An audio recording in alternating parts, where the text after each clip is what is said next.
A crise tá aí. Dólar lá em cima, taxa de juros futuros aumentando, déficit do governo cada vez maior. E aí muitos se perguntam, o que comprar nessa crise? Será que o melhor momento de investir é agora? E é por isso que nós resolvemos gravar esse vídeo aqui, em que a gente vai te mostrar tudo o que está acontecendo sem enrolação, quais são as armadilhas que a gente vê que muitos investidores estão caindo, erros que estão sendo cometidos, e também responder, né? Será que esse é realmente o melhor momento para investir?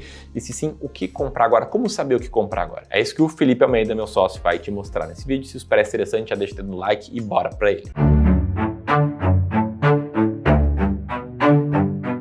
Vamos lá, e pra gente entender o que é que tá acontecendo no Brasil, vamos olhar pros fatos. Por que muita gente tá dizendo que o Brasil tá entrando em crise? Bom, quando a gente fala do Brasil, a gente fala das nossas contas públicas como um todo. E aí, como primeira métrica, vamos olhar para as receitas e as despesas do nosso governo. E o que a gente vê até o final de 2024 era o maior déficit nominal dos últimos quase 10 anos. Ou seja, a gente vive sim o momento onde o governo gasta mais dinheiro da última década, mesmo arrecadando mais também. Aí você pode dizer, Felipe, mas esse gasto aí é o nominal, inclui também os juros da dívida do governo. E isso é verdade. Mas mesmo quando a gente exclui os juros da dívida, no que a gente chama de déficit primário do governo, a gente ainda assim vê uma trajetória que saiu de superávit para déficit no final de 2024. E isso tudo com a dívida subindo a patamares quase tão altos quanto a pandemia. Ou seja, a gente olha para isso e não é questão de se a gente está gastando muito ou não, é um fato, o governo está gastando muito mais e cada vez mais. Vamos para a próxima análise de fatos, como é que ficou a inflação do Brasil no último ano. Esse dado acabou de fechar e o que a gente vê é o IPCA em quase 5, 4,83%, acima do teto da meta, depois de uma inflação de 0,52% só em dezembro. E para quem não lembra, a meta de inflação era de 3% com tolerância até de 4,5%, que era o teto. E é natural que a inflação seja uma das medidas que o brasileiro mais sente no bolso no curto prazo. E boa parte, por conta disso, a gente já vê a popularidade do presidente Lula caindo. Na última pesquisa da Quaest, ao perguntar para a população se o atual governo do presidente Lula era positivo ou não, a gente já vê uma métrica de 33 para positivo e 31 para negativo. E olhando um panorama histórico dessas respostas, o que a gente vê é que a linha verde, que declara achar positivo o governo, vem caindo cada vez mais, enquanto a linha do regular e a linha do negativo vem subindo do começo do governo até aqui. E aí eu sei que muita gente nessa hora pensa, Felipe, mas o PIB do Brasil segue crescendo, então a gente não tá em recessão, teria que estar com o PIB negativo. E isso é verdade, o PIB do Brasil no terceiro trimestre subiu 0,9%. E nos últimos anos a gente vê cenários positivos de PIB. A estimativa é que o Brasil consiga fechar 2024 com 3% de alta no PIB. Só que vamos analisar o cenário com racionalidade. No momento que o governo gasta muito mais, que é um fato, a gente já viu, isso significa que ele injeta mais dinheiro na economia. De certa forma, isso acaba contribuindo para um aquecimento natural da economia por conta disso. O grande ponto é que esse estímulo precisa ser muito cauteloso, uma vez que uma economia muito aquecida, com o mercado muito em expansão, pode gerar descontrole inflacionário com o tempo, principalmente se a nossa produtividade como país não melhorar e se o governo não tiver capacidade de honrar suas dívidas, como de fato a gente já viu que não está tendo. Isso pode gerar cada vez mais emissão de papel moeda e cada vez mais perda do poder de compra do real, que acaba já se refletindo diretamente na cotação do dólar. Uma vez que se o real perde poder de compra e o dólar se mantém, a gente vai ver o dólar ficando cada vez mais caro no Brasil. E é justamente essa trajetória que a gente vem vendo pro dólar, quando nos últimos 5 anos ele ficou meio de lado, girando em torno dos R$5 e agora despontou batendo 6,10 no momento que eu gravo esse vídeo. E isso é ruim para toda a população, não somente quem viaja para Disney, uma vez que a carne, a gasolina, o pão francês e vários outros itens negociados nos mercados aqui no Brasil e que todo mundo compra praticamente todo dia, são diretamente influenciados pela alta do dólar. E é justamente com todo esse cenário que a gente vê as consequências já acontecendo. O Banco Central, que tem uma função só, que é controlar a inflação em um país, já passa a subir a taxa Selic e a projeção dessa alta vem ficando cada vez maior com o tempo. Tem gente que já fala 14,25%, tem gente que já fala de 15% no final de 2025 e tem muita gente já apontando para uma Selic de quase 18% em 2025 em patamares que a gente achava que estavam mortos no Brasil. E aí isso tudo acaba gerando politicagem, com narrativas de cada um dos lados. O próprio Lula já criticou a Selic alta ali em vários momentos, dizendo que não tem explicação, sendo que a gente tá vendo os fatos que explicam tudo isso aqui. E é por essas e outras que os preços no mercado começam a precificar uma crise, já que mesmo sabendo de todo o descontrole fiscal que a gente tá vendo no Brasil, o próprio Lula comentou que ninguém tem mais responsabilidade fiscal do que ele, e que a única coisa errada nesse país é a taxa de juros acima de 2%. E com essas e outras, o que a gente vê é um índice Bovespa nos últimos 5 anos com a rentabilidade praticamente no 0 a 0. Ou seja, quem estava investindo na média das ações do Brasil perdeu para a inflação, perdeu para o CDI, perdeu para a poupança nesse período, perdeu para praticamente tudo. E coisa similar acontece com o mercado de fundos imobiliários, que nos últimos 5 anos está até negativo. Enquanto isso, as taxas da renda fixa explodiram. Tesouro IPCA pagando 7,76% e Tesouro pré-fixado pagando praticamente 15,5%. E é justamente quando a gente vai conectar investimentos com o cenário do Brasil que a gente vê muito investidor caindo em armadilhas. Olha quantas mensagens desse tipo a gente recebeu aqui no nosso canal. Logo na minha vez de investir, comecei em setembro e os fundos imobiliários caem ainda mais. Já tô assustado. Bitcoin é o único ativo, o resto é furada total. Outro aqui, fundo imobiliário é ilusão. Não nasce mais gente igual na época dos seus avós. Você coloca sua grana nesses ativos e tudo vai ruindo. É triste ver gente recomendando essa porcaria. Aí mais um, o Augusto ali falou, papo furado, não existe investimento no Brasil. Mais um, por causa do governo do amor, vendi todas as ações de fundos imobiliários. Ou seja, um panorama geral que a gente consegue conferir é muita gente saindo, vendendo os ativos de renda variável nesse momento para comprar outra coisa. Bitcoins, renda fixa, seja lá o que for. Fazendo exatamente a receita certa de perder dinheiro nos investimentos. Que basicamente é comprar ações, fundos imobiliários quando tudo tá otimista, quando o mercado tá bom demais, você vai lá e compra. E vender tudo quando tudo tá pessimista, quando tudo não tem mais jeito, quando o Brasil não tem mais cenário. E a gente vê isso se repetir várias e várias vezes na história. Olha esse exemplo aqui de um fundo de ações do Banco Itaú, somente para clientes private, ou seja, aqueles clientes normalmente com mais de 5 ou 10 milhões de reais em investimentos, ou seja, não são investidores desinformados. O que a gente vê é que, a depender da valorização da cota do fundo, que é essa linha laranja, quanto mais o fundo está subindo, mais a gente vê entrada de novos investidores, mostradas por essa barra preta ali atrás do gráfico. No ano de 2019, por exemplo, a maioria das pessoas estava comprando bolsa quando tudo era otimismo. Agora, o cenário contrário é exatamente o mesmo. Quando a cotação do fundo está caindo e, em tese, ficando um pouco mais barata, o que a gente vê é uma saída massiva de investidores desse fundo. Ou seja, vendendo quando tudo é pessimismo. Felipe, mas eles estão certos, tem que sair da bolsa na hora da tragédia mesmo. Você pode até pensar assim, mas contra fatos não há argumentos. A rentabilidade média dos investidores desse fundo do Itaú Private foi de praticamente zero nos últimos quase 20 anos, sendo que a estratégia de investimentos do fundo entregou quase 10% ao ano. Ou seja, por causa do mau comportamento dos investidores, eles não ganharam dinheiro, mesmo estando investindo num ativo que rentabilizou positivo. Então aqui a gente conclui que o problema não é o mercado de ações, o problema não é a crise, o problema é o comportamento da maioria de nós seres humanos, que por não ter uma estratégia clara de investimentos acaba fazendo a coisa errada. Tá, Felipe, tu falou bastante, mas onde é que a gente tem que investir na crise então? Bom, eu vou te responder de forma geral, com base no que a gente faz nos nossos clientes de Wealth Services aqui do Clube do Valor, que já superam juntos mais de 3,2 bilhões de reais em consultoria e gestão de investimentos aqui no clube. A gente tá falando de milhares de famílias, então eu preciso te dar uma resposta geral. Agora, você tá vendo esse ambiente de crise e você quer uma orientação particular de como você deveria estar investindo nesse momento, de qual é o ativo certo para comprar, para vender, de quanto você tem que ter em dólar, quanto você tem que ter em ações do Brasil, quanto você tem que ter em fundos imobiliários, quanto tem que ter em renda fixa, aí eu te convido a participar de uma sessão de consultoria gratuita junto com um dos nossos especialistas para ele olhar o teu caso individualmente e mostrar o melhor caminho para você. Para isso, basta você fazer a leitura desse QR Code que está aparecendo aqui na tela ou clicar no primeiro link da descrição do vídeo. Agora, para você saber exatamente como investir na crise, são 3 passos muito claros. O primeiro deles é você ter uma estratégia muito clara de carteira para você. E isso depende do teu perfil, da tua tolerância ao risco como investidor. Eu vou usar essa planilha de simulação de carteira que a gente usa para os nossos clientes aqui do Clube do Valor como exemplo para te mostrar isso. Imagina agora que você é um investidor com um modelo que a gente chama de 100% renda fixa. Toda a alocação de capital que você tem está em renda fixa. Ora, para um investidor como esse, o pior retorno mensal que ele já chegou a ver foi algo muito próximo do 0 a 0. E essa carteira não apresentou quedas, ou seja, não ficou negativa em nenhum momento. Agora, vamos imaginar que você decidiu seguir um modelo sofisticado, como a gente chama de carteira, que tem proporções diferentes. Já tem proporções bem maiores na renda variável, de 20% em cada uma das classes de ativos e o restante em renda fixa. Ora, para esse investidor aqui, o pior retorno mensal que ele viu dessa carteira foi de cerca de 9,3%. E a pior queda do topo até o fundo dessa carteira foi de mais de 11,5%. Então aqui você precisa ser muito honesto com você mesmo e se perguntar: será que eu vou ficar confortável com uma possível queda de 11% do meu patrimônio? 1 milhão de reais vão virar 890, 10 milhões de reais vão virar 8 milhões e 900. Vai ter gente que vai responder sim, vai ter gente que vai responder não para essa pergunta. E é por isso que existem vários modelos diferentes de alocação de carteira carteira para você escolher o seu. Mas o importante é ter porcentagens muito claras em cada uma das classes. Feito isso, você vai seguir para a tua alocação inicial. Ora, imagina que você decidiu 20% em fundos imobiliários, então você vai pegar o seu capital proporcional a 20% e você precisa agora escolher os melhores fundos imobiliários da bolsa, os mais consolidados, os que pagam mais dividendos. Tudo isso também com estratégias muito claras.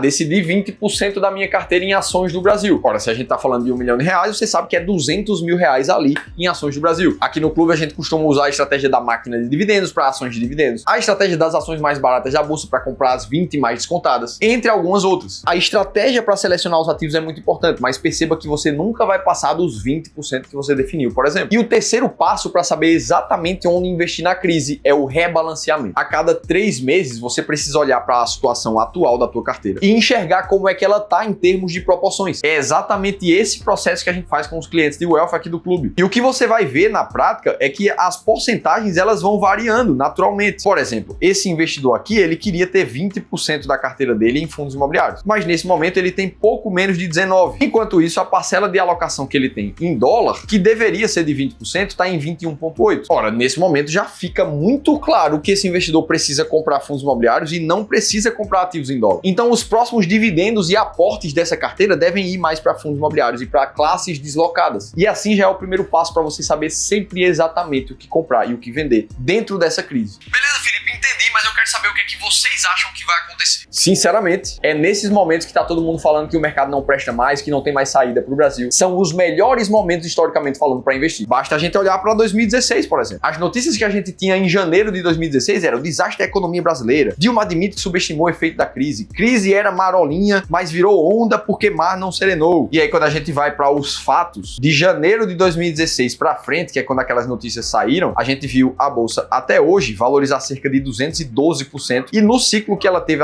até ali o começo de 2020 foram quase 210%. Ou seja, aquele era exatamente o melhor momento para investir. Agora me conta aqui o que é que você acha desse momento, o que é que você está fazendo e se você quiser saber 3 empresas que podem te fazer lucrar muito em 2025, aí eu preciso que você assista esse outro vídeo aqui que eu te contei tudo isso em detalhes. Estou te esperando por lá.